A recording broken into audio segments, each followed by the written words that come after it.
Ito, ang latest weather update.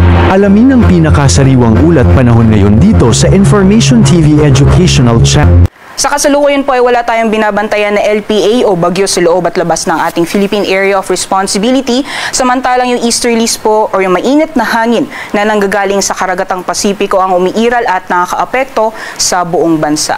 Kung makikita po natin dito sa ating latest sa satellite images, meron po tayo namamataan na kumpul na kaulapan dito po sa may silangang bahagi ng Visayas at Mindanao. Dulot po yan ng epekto ng easterlies at dahil po dyan sa mga kaulapan na yan, ay asahan po natin ang maulan na panahon sa may bahagi po ng Eastern Visayas, some parts ng Mindanao, gayon din dito sa may Bicol region.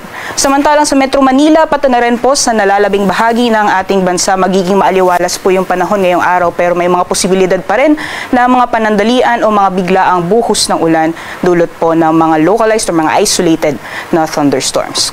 Sa mga susunod na araw, inaasahan po natin na mas magiging madalas yung mga afternoon rain showers or thunderstorms, especially po dito sa may Mindanao area, at magpapatuloy pa rin yung mainit na panahon sa nalalabing bahagi ng ating bansa. Mas madalas lamang po yung mga isolated na thunderstorms, especially sa may eastern sections ng Bicol region, or dyan po sa may Bicol region, pati na rin po dyan sa may Eastern Visayas. For now po, for the next 2 to 3 days, wala naman po tayo namamataan na LPA o bagyo na posible pong makaapekto sa anumang bahagi ng ating bansa.